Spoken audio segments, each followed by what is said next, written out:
सांडवा गांव में 7 बजने को थे और हर शाम की तरह आज भी चारों ओर घंटे की आवाज गूंज रही थी। 7 बजने वाले हैं, अपने अपने घरों की तरफ बढ़ते रहे। 7 बजने वाले हैं, अपने अपने घरों की तरफ बढ़ते रहे। हेलो जी राणा सर। बोला 7 बजने वाले हैं, सब लोग घर गए या नहीं? जी जी राणा साहब, लगभग सब चले ही गए। लगभग? तू जानता है ना 7 बजे के बाद क्या होता है? फौरन घर भेज सबको। जी जी आप चिंता मत कीजिए, 7 बजने से पहले मैं सभी को घर भेज दूंगा। ठीक है, तू भी जल्द घर चले जा। जी राणा साहब, कल मिलते हैं। देव। हाँ हाँ पापा। 7 बजने वाले हैं, जाओ जाके सारे खिड़की दरवाजे बंद कर दो। हाँ पापा। 7 बजने वाला है, अपने अपने घरों की तरफ बढ़ते रहो। ये चड़ोरे सब, दुकान बंद हो गई अब। अरे काकी चाय तो पिला दे। अरे बावड़े, घंटे की आवाज ना सुनी के तेने? 7 बजने को है, जल्दी से घर निकल वरना। अरे बुढ़िया तो बहुत सोचती है, ये सब बस फालतू की बातें हैं, इतना दिमाग मत लगाया कर। बब्बन बेटे, थारे से बहस करने का समय ना है हमारे पास। बेहतर होगा कि 7 बजने से पहले तू अपने घर पहुंच जा, क्योंकि अगर रास्ते में वो मिल गए ना तो दोबारा यहाँ मत आइयो, क्योंकि मैं दरवाजा ना खोलूंगी, समझ गया? जा यहाँ से अब। हाँ जाता हूँ जाता हूँ। हाँ बोलो राणा सा। काकी, सब लोग घर चले गए ना? हाँ सब चले गए। ठीक है, आप भी याद से खिड़की दरवाजे बंद कर लेना। रोज फोन करके यही बोले है तू। अरे 7 महीनों से गांव में कुछ ना हुआ तो अब क्यों जाएगा? 7 महीने पहले जो हुआ था वो दोबारा भी हो सकता है, इसलिए सावधानी जरूरी है। पापा। हाँ? सारे खिड़की दरवाजे लगा दिए। और पर्दे? पर्दे लगाए? पर्दे क्यों? खिड़कियाँ लगा तो दी हैं, और वैसे भी वो लोग तो तभी अंदर आ सकते हैं ना जब उन्हें अंदर बुलाया जाए, तो फिर। देव, होश में हो? ये क्या बोल रहे हो? अरे हम पर्दे उनसे छिपने के लिए थोड़ी लगाते हैं, बल्कि इसलिए लगाते हैं ताकि हम उन्हें ना देख सके, उनसे बात ना कर सके और उनके बहकावे में ना आ सके। ऐसी गलती बहुत से लोगों ने की थी, उनके साथ क्या हुआ ये पूरा गांव जानता है, इसीलिए अच्छा होगा कि हम वो गलतियां ना दोहराएं। पापा, क्या मम्मी के साथ भी ऐसा ही कुछ हुआ था? क्या वो भी? 7 बज गए, जाओ जल्दी से जाके पर्दे लगा दो, वो लोग अब आते ही होंगे। हाँ।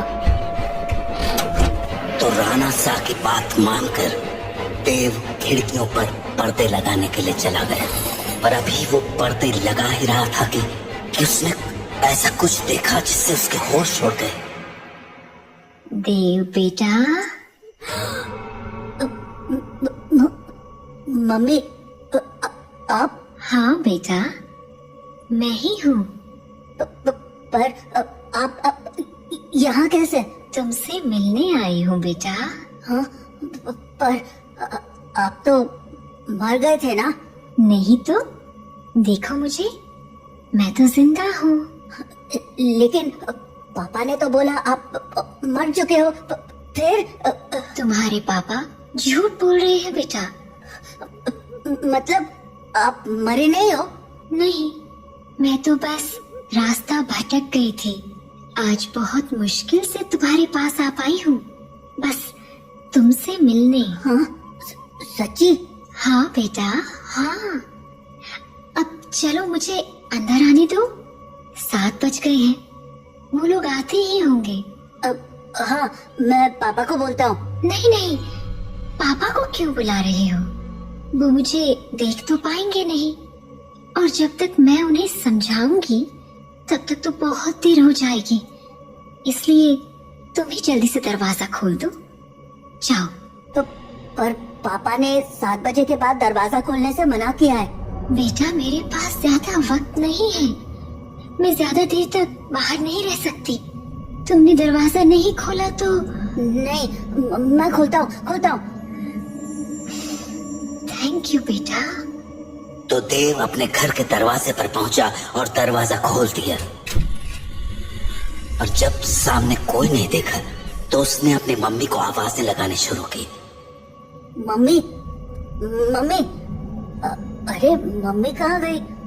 मम्मी कहाँ हो? जल्दी आओ ना। देव, पापा। तुमने दरवाजा क्यों खोला है? देव बेटा। मम्मी। देव मम्मी को अपनी ओर आते देख ही रहा था कि तभी राणा सा ने एकदम से लाइट्स बंद कर दी और लाइट के अचानक बंद होते ही देव पीछे पलटा तो उसके सामने अंधेरे में राणा सा खड़े थे जो देव को चुप रहने का इशारा कर रहे थे। देव बेटा, अरे कहाँ चले गए तुम? देखो मैं आ गई। मम्मी से नहीं मिलोगे? देव, देव।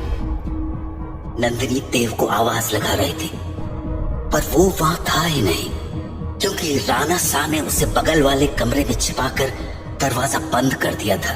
पापा बाहर मम्मी थी और देव शांत हो जाओ, मैंने कहा था ना तुम्हारी मम्मी मर चुकी है। पर पापा उन्होंने बोला वो जिंदा है।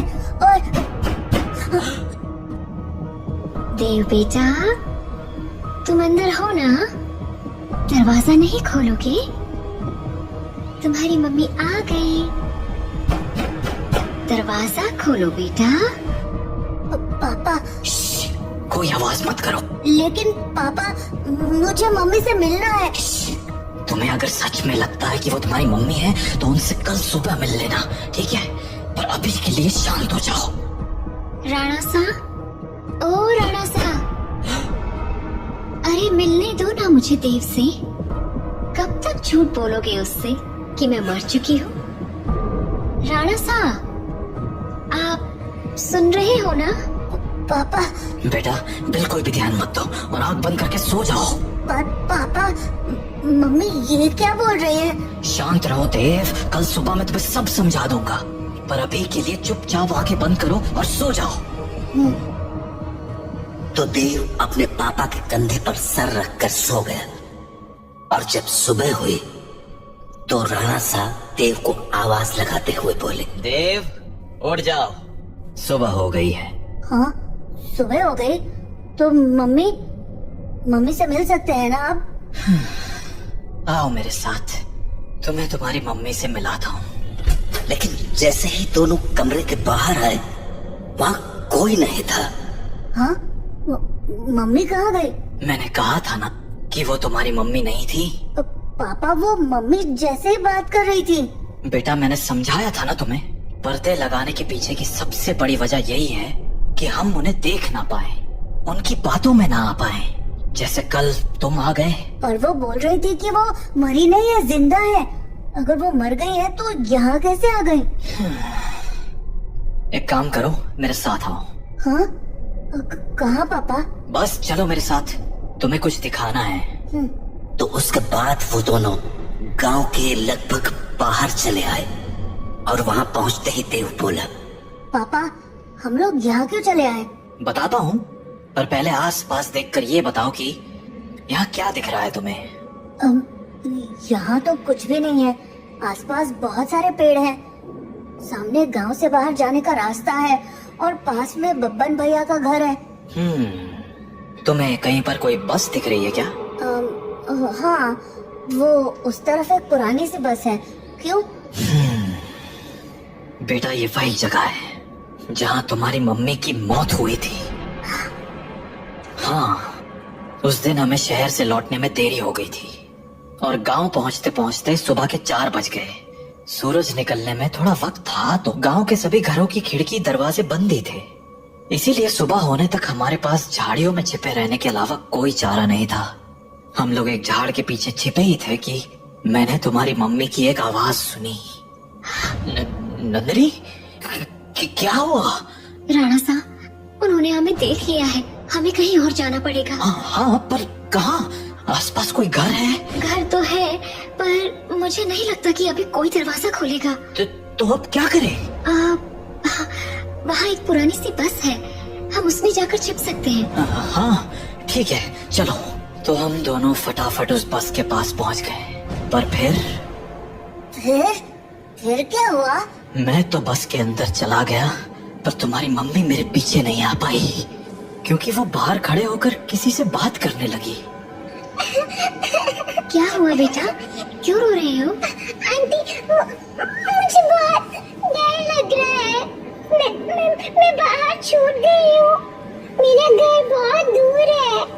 अरे बेटा रो मत, एक काम करो, मेरे पास आओ, हम लोग इस बस में छिप जाएंगे, फिर वो लोग हमें नहीं ढूंढ पाएंगे। सच में आंटी, कोई नहीं ढूंढ पाएगा? हाँ हाँ पक्का, कोई नहीं ढूंढ पाएगा। आ जाओ। थैंक यू आंटी, पर मैंने तो आपको ढूंढ लिया।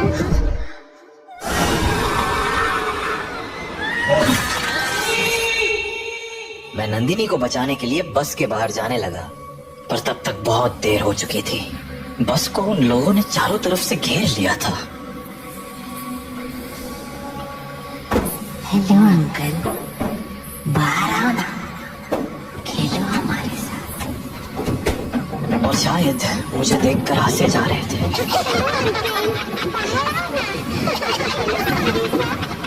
उन आवाजों को सुन मैं इतना घबरा गया कि अपनी जगह से हिल भी ना पाया। पर थोड़ी देर बाद वो आवाजें आनी बंद हो गईं और गांव के लोगों की आवाज सुनाई देने लगी। मैं समझ गया था कि सुबह हो चुकी थी, तो मैं बस के बाहर निकलकर तुम्हारी मम्मी को आवाज लगाने लगा।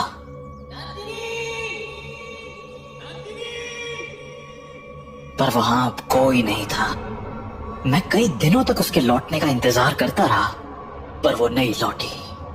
फिर जब गांव वालों ने मुझे बताया कि रात 7 बजे के बाद उन बाशिंदों के साथ नंदिनी भी शिकार पर आती है, तो मुझे इस गांव का एक गहरा राज समझ आया। क्या राज? यही कि जो लोग रात को इस गांव में आते हैं वो इसी गांव के रहने वाले थे, पर उनकी मौत के बाद वो ऐसे बन गए। मतलब कल जिसे मैंने देखा वो तुम्हारी मम्मी नहीं थी बेटा, क्योंकि मरे हुए लोग वापस नहीं आया करते, इंसान बनकर तो बिल्कुल नहीं। अपने पापा से बात करने के बाद देव के मन में बहुत सारी बातें चल रही थी और वो उन्हीं ख्यालों में खोया हुआ काकी की दुकान में बैठा हुआ था कि तभी हर तरफ से घंटे की आवाजें आना शुरू हो गई। 7 बजने वाला है, अपने अपने घरों की तरफ बढ़ते रहो। चलो चलो, घंटा बज गया, निकलो अपने अपने घरों को। अरे बुढ़िया तो फिर शुरू हो गई। बोला था ना ये सब फालतू की बातें। अरे बावड़े, दिमाग फिर गया है क्या तारा? जानता है ना 7 बजे के बाद बाहर के हुए कच्चा चबा जावेंगे वो बाशिंदे। अच्छा, और तुझे कैसे पता कि वो कच्चा चबा जावेंगे?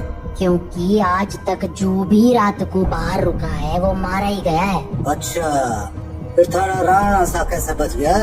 हाँ, वो भी तो फंसा था ना आपको अपनी लुगाई के साथ। मैंने बोला ना, थारी फालतू बातें सुनने के लिए हमारे पास टेम ना है। जा निकल अब यहाँ से। हाँ जाता हूँ। इतना कहकर बब्बन वहां से चला गया, पर बब्बन की बात ने देव का ध्यान जरूर खींच लिया था। तो वो भी अब ये सोचने लगा था कि उस रात उसकी मम्मी तो मर गई, पर पापा कैसे बच गए। वो ये सब बातें सोच ही रहा था कि तभी काकी बोली, अरे छोरे, हाँ बात ना सुनी क्या तूने हमारी? बोला ना घर निकल। जी काकी। तो देव हड़बड़ाता हुआ काकी की दुकान से बाहर निकल आया। वो घर के लिए निकलने ही वाला था कि उसके मन में एक और ख्याल आया और वो सीधा बब्बन के पीछे चल पड़ा। बब्बन भैया। हाँ? क्या हो गया छोरे, कहाँ भागा चला रहा है? वो मुझे ना आपसे एक बात पूछनी है। पूछ। वो अरे जल्दी बोल, पता है ना 7 बजने को है। तू घर नहीं पहुंचा तो तारा बाप सर पेट लेगा। वो आप वहाँ काकी को बोल रहे थे ना कि एक रात मेरे पापा और मम्मी बाहर रह गए थे और मम्मी को तो उन लोगों ने मार दिया था और पापा किसी तरह बच गए। वे तुम्हारे पास मारी ही बात दोहराने आया है के? जल्दी पूछना के पूछने तने। नहीं, मैं ये बोल रहा था कि आपका भी घर उसी टूटी फूटी बस के पास है ना? हाँ तो तो आपने कुछ देखा था क्या? कमाल है, बाप अंधा कानून और बेटा सरलॉक। हाँ, देखा था, सब देखा था। कैसे उन बाशिंदों ने थारी माँ को नोच खाया था। खाना तो वो थारे बाप को भी चाहते थे, और थारा बाप साला बस में छिपा बैठा था, और वो लोग न जाने क्यों अंदर ना जा पा रहे थे। वो सारे लोग सूरज निकलने तक बस को घेरे खड़े थे। कोई बस को पीट रहा था तो कोई चीख रहा था, पर अंदर कोई ना जा पा रहा था। पर वो लोग घुस क्यों नहीं पा रहे थे? क्योंकि 7 बज गए, बातचीत का टाइम खत्म। अब चल हमारे साथ। नहीं, मैं घर जाता हूँ। रे बावले, अब घर जाने का मौका खत्म हो गया। आधे रास्ते में ही कोई ना कोई नोच खावेगा तुझे। चल हमारे साथ। तो बब्बन देव को लेकर अपने घर चला गया। वहीं राणा सा अपने घर में परेशान हुए जा रहे थे। ये देव कहाँ रह गया? अब तक घर क्यों नहीं आया? काकी को पूछता हूँ। हेलो काकी। हाँ राणा सा, मारे को लग ही रहा था कि थारा फोन आवेगा। सब लोग जा चुके हैं और दरवाजे खिड़कियां भी लगा ली हैं मैंने, इसलिए चिंता मत। काकी देव है क्या वहाँ? हाँ देव, वो तो कब का निकल गया यहाँ से। देव घर नहीं लौटा है क्या? तुम एक काम करो सा, बाकी लोगों को फोन करके पूछ ले, क्या पता देव किसी के यहाँ रुक गया हो। ठीक है। जहाँ राणा सा देव को हर जगह ढूंढे जा रहे थे, वहीं देव बब्बन के साथ उसके घर चला आया था। तो अभी वो दोनों साथ में बैठे ही थे कि देव को बाहर से एक जानी पहचानी आवाज सुनाई पड़ी। बब्बन, ओ बब्बन, देख मैं आ गई।